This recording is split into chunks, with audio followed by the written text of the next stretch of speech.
Only AfD can save Germany. Those are the words spoken in this recent post by Elon Musk, an out-of-touch billionaire who has delusions of grandeur that he can save the world, and he goes mask off recently how he wants to replace white Americans with Indians because they are, and I quote, dumb. But this video is not about him. This video is about the AfD, Nigel Farage, Geert Wilders and all those far-right political parties from Europe that LARP as nationalists, when in reality they are at best centrist liberals who just want tighter border control. Brace yourselves, because I'm gonna give you a very cold shower. The AfD, or Alternative für Deutschland, are, as the media portrays them, a far-right extremist party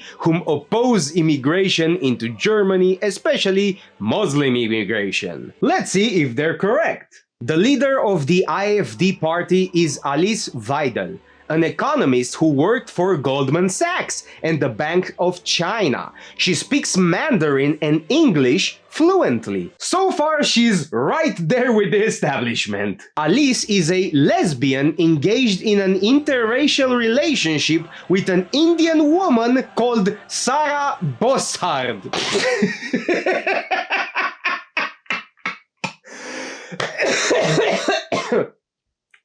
Oh my god.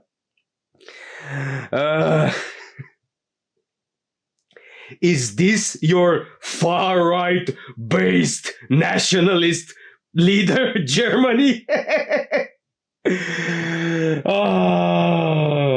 Germany died long ago. She likes Keynesian economics and she never expressed anything in regards to how they should fix the plummeting economy and how Germany can escape from this economic recession that they are in right now. Let's face it, Germany is not in a recession, boy. It's in a depression, a massive economic decline, and it shows no signs of recovery anytime soon. She says that... Well, actually, I would like to correct something. I don't want to be impolite, but you just labeled our party as right-wing, which is not correct, in my perspective. We are a libertarian conservative party in Germany.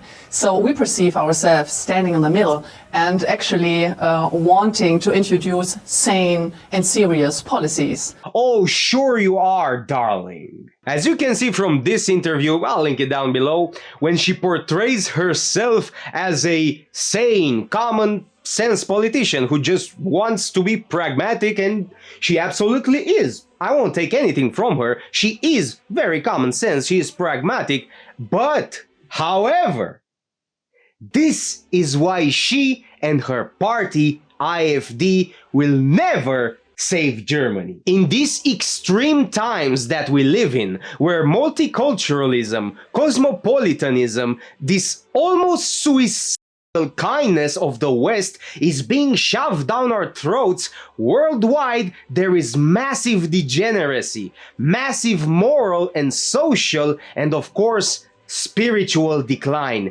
Never mind the economic decline, which is not the most important thing. Those extreme times that we live in deserve a proportionate response. The most important thing is to ensure and provide an environment for the native population of Europe, that is the white Europeans, for them to survive and, God willing, to thrive. This and only this should be the first priority of any European country. Not the economical priority, which can mean many things that can act against your people's interests, values, culture, and religion. She spoke only about how they want to ensure cheap energy from Russia and to end the Ukraine war, which, don't get me wrong, this is one of the first priorities, of course. However, she said that the companies, the mega corporations, are fleeing Germany to invest somewhere else. And I say to that, why should you care? Why don't create jobs? real jobs with the power and resources of the government in collaboration with the local businesses and all the businesses that still remained in Germany. Why not invest in jobs for your own people? Why not nationalize some key aspects of the industry like, I don't know, the banks, the energy sector, or the agriculture? Oh, because you don't actually care about Germans. You care only about your investors who will invest billions to give you and your bureaucrats. She said that Germany has too much bureaucracy. She said that we need free trade and less regulations so that she attracts more investors. You see, she doesn't care about Germany. She only cares about her investors and her sponsors. She never once said she cares about Germans. I never heard her spoke about how the common families are suffering from this mass migration. She never explicitly spoken about remigration, that is mass deportation. She never spoke about culture. She never spoke about preserving the ethnicity of Europe. You know why?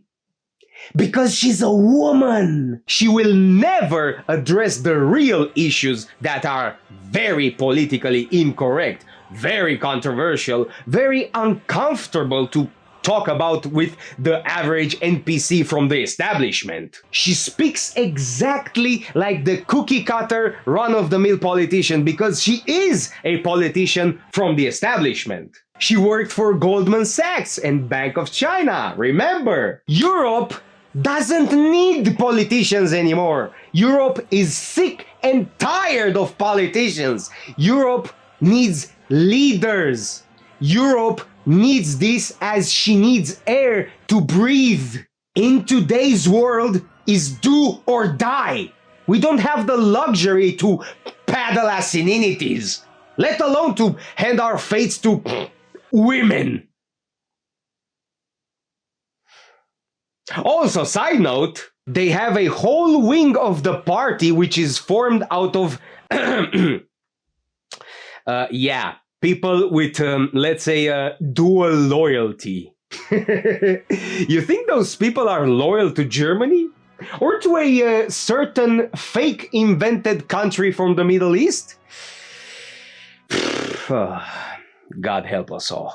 This is why Germany and Europe as a whole will never be able to do mass deportations, or as they want to call it, remigration. Because it takes a man to do this dirty work. It's a dirty job, yes. It is a tough thing to do. It is a tough thing to correct. It's not an easy thing to achieve. You need to allocate billions and billions to achieve this. You need to spend a lot of money to achieve this. You need to force them out of your country. You need tough men to do the dirty work. This is what remigration is. Are you willing to do that?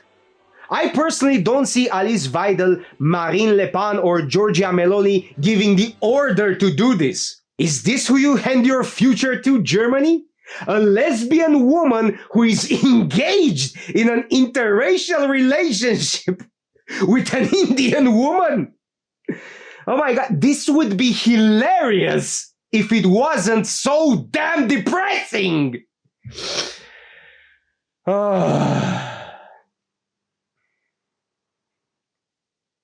Germany truly died in 1945.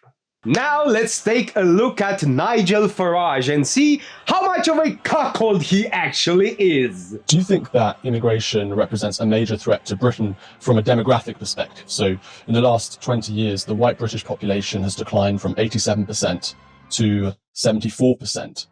Is that a concern of yours? No, that's not a concern of mine. You say you're not concerned about demographic changes in Britain, but we have seen the fastest and most rapid decline of the white British population ever experienced in British history. This has happened in such a tiny, short period of time. And I think some people, many people in Britain are concerned about that. Majority cities that were once, 90% white British are now majority ethnic minorities. London, Leicester, Birmingham. So why isn't that a concern of yours? Look, I'm very concerned that we have whole areas of our towns and cities that are unrecognisable as being English. but they're not unrecognizable as being English because of skin color. They're unrecognizable because of culture. Nigel Farage is either too much of a dipshit and a retard to understand that culture derives from race. Culture is a downstream from race. Or he's just a coward. Or both. And it just reflects how much of cocks Europeans have become to consider this and speak about this controversial topic. Years ago, this was common knowledge. But no, we mustn't talk about this because it's not nice. It's just a reality. Look at Africa. After millions of years of evolution, they still live in mud huts. And their total GDP is $3.1 trillion, while they are 1.5 billion people. Let's make a little comparison. The GDP of Germany is $4.5 trillion, and they are only 84 million people. You still think it's because of more socio-economical factors?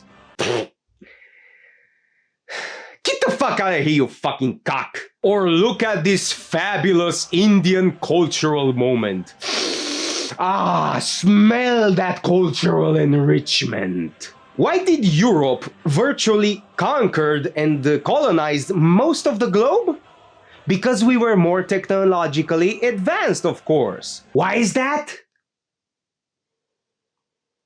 I'm not gonna spell it out for you because my channel might get nuked if I do so, but I know you know what I meant. Now let's talk about the definition of a Shabbos goy, the definition of a doormat, the definition of whatever. You know I'm gonna talk about Geert Wilders. You just need to scroll through his X page and you will find out that 8 out of 10 posts is him simping or shilling for Israel and his handlers. He talks so passionately that Islam is not compatible with Europe and Western values. Don't get me wrong, he's right, however, but he fails to recognize that his employers are the reason why Europe is being invaded by Muslims. Who is committing genocide in the Middle East, you dipshit?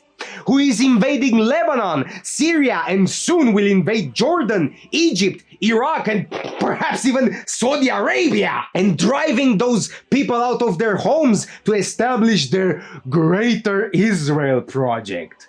Geert Wilders is the definition of a traitor. The Dutch people did not vote for a corrupt crony who just cares about his investors that are gonna invest billions via their mega corporation to exploit hardworking Dutch people. Or the based Viktor Orban who so loudly expressed his desire to not bring in migrants, but in reality he imported hundreds of thousands of them because of labor shortage. Or the based Giorgia Meloni who is pro-abortion, anti-Catholic, and oh look, she isn't actually anti-migration after all. Oh, and don't even mention that hag Marion Le Pen. Mais le Front National a toujours été sioniste. Le Front National a toujours été pour la création de l'État d'Israël. Yeah, she truly is gonna save France from migrants, while she fully supports Israel killing civilians and driving them out of their own homes, creating a massive refugee crisis. Who's gonna take all those migrant refugees? Europe, of course! All those Zionist plans like Giorgia Meloni, Marion Le Pen, Geert Wilders, Viktor Orban, or Nigel Farage are just a backup plan for the international sillybillies if the left-wing sillybillies fail to replace white Europeans. If you don't wake up now, your children will not have a country anymore when you will be dead. You know? We actually had a guy who truly wanted to save Europe about 90 years ago, but you didn't like it because he was racist and anti-Semite. Wake the fuck up! There is no middle ground! No half measures! You better start embracing those labels that are thrown at you, white boy! Or you will witness the destruction of your own people, your culture, and the extinction of your race! Man the fuck up! Subscribe, you silly Billy!